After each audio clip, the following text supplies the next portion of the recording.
hole 10, 186 feet, par 3. It is a hyzer, a stall hyzer, a spike. Way around that tree. Let's see what we can do. Got a runway.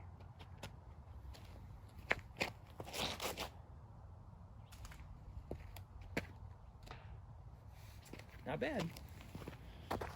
All right, yeah, this is not bad. 25 feet out maybe. Stall hyzer works pretty well.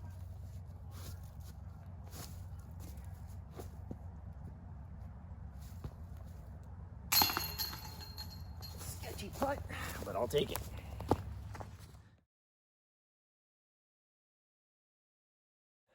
All right, this is hole 11. It is 290 feet and par 3. It is a constant hyzer around this corner, and the basket is elevated downhill. So this is a really cool layout. This is neat.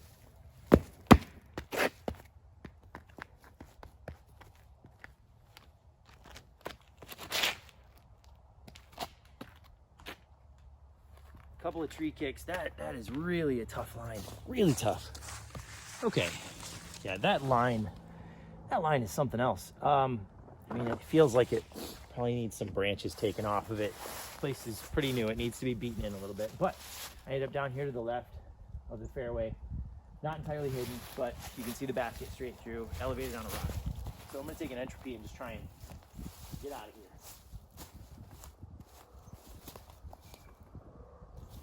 There's a stupid vine in the way. Let's try this. Yeah, that'll do just fine. There wasn't much of a chance of running that anyways. There's one thing I can definitively say about this place. The signage is pretty dope.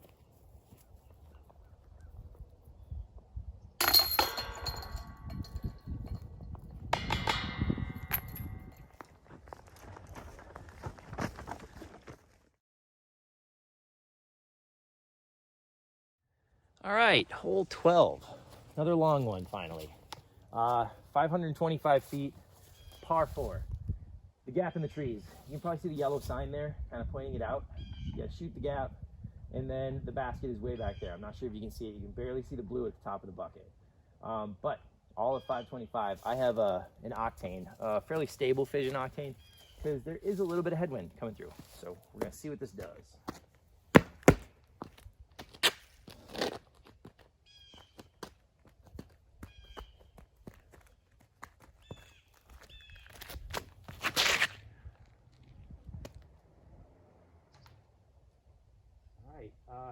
Didn't really hit the gap, the wide gap, but I got through, so not upset. All right, I mean, not a great place to land, but doesn't suck either. I've got a little open top here. It's gonna be a hyzer shot, so got the fireball, and we'll see. This could either be skipped or it could just be an air shot. So I think I'm gonna go for just the air shot. Kind of bad footing here. It needs to be trampled down a lot.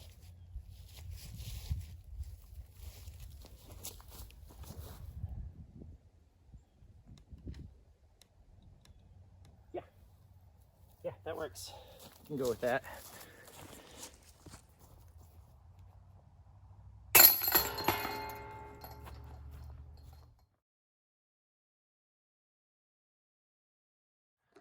All right, hole 13, 410 feet, par 4. Tunnel of trees, and then it kind of cuts a little left, and then it goes back to the right.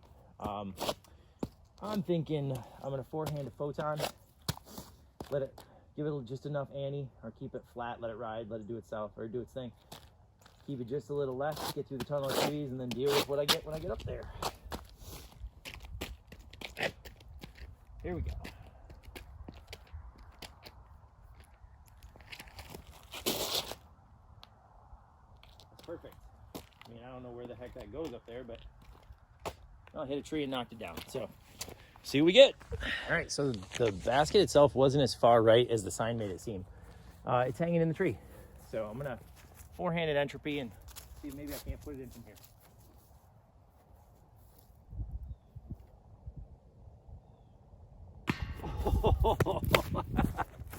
Dang, so close.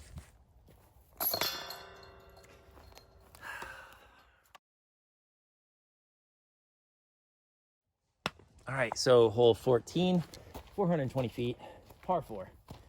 You got a gap of trees here to get a gap further down, and then basket is a little bit left. So I'm gonna throw, I have a flippier octane. That's a proton octane, about 165. And hopefully gets a little ride to the right and then comes back. We'll see.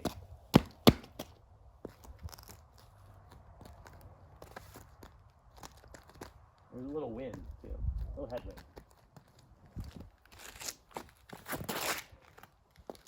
Yeah, and the headwind took it, but it doesn't look terrible. I don't hate it. Can figure it out from there. Okay, not a terrible upshot. I'm probably $1.25 out. This isn't bad. Got a fireball. I'm gonna try to hit that left side on a forehand. Let the disc do the work.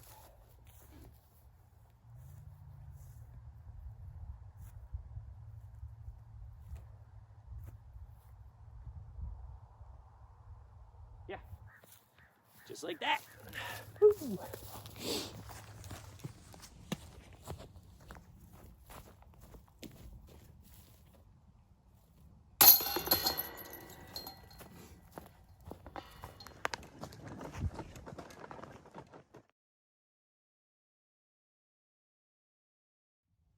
All right, hole 15, 306 feet, par 3. You might be able to see the basket way through there, the blue part.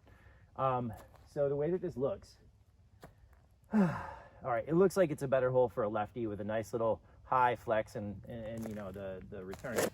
For me, I mean, that forehand gap on the left is pretty tight. So I think what I'm gonna do, I'm gonna play it smart. Take a proton resistor, throw it out there, let it come left, and then just play for the 3 on this one. I guess the you could go straight at it too, but yeesh, yeah, sketchy, sketch city.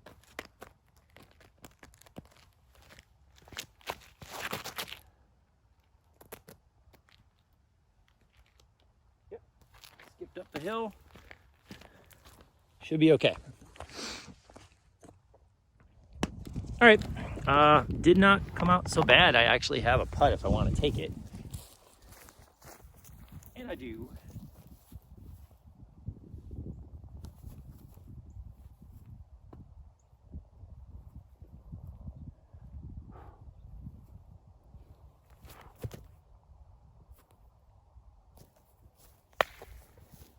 Just around the backside.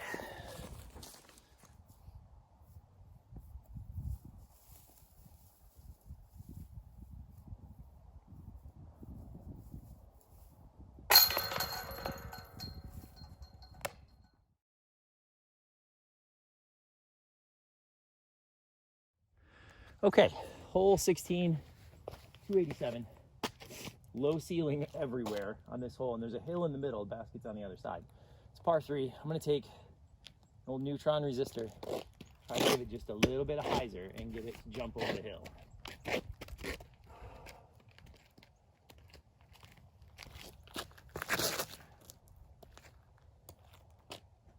Jump, and seems okay. I'll take it. All right, this is not bad. Circle 2, somewhere in there.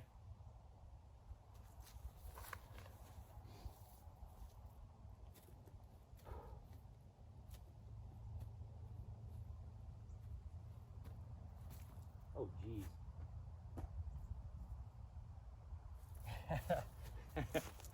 Oh well, some don't work, some do.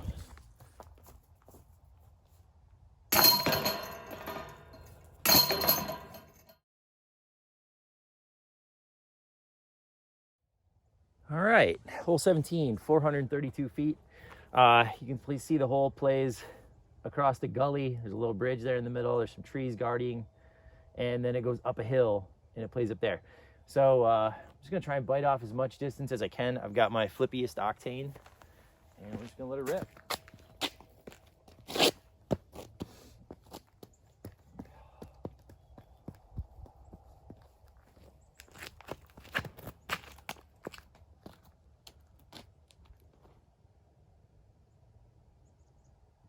Yeah, that looks okay. Probably about another, I don't know, 75, 80 feet up to the hill.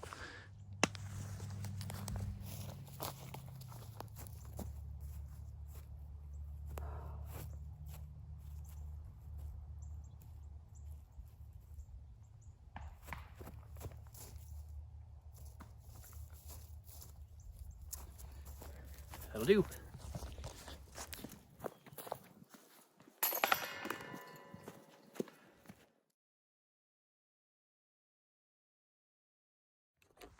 All right, hole 18, 245, par 3. This one's got a lot of stuff in the way. It's really cool. The basket's raised on a rock. So I'm gonna take a resistor and try and flex it.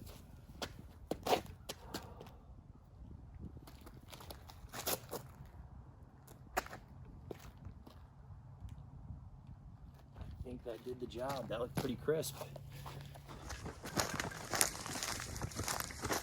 Whole gnarly stripes again for the park job.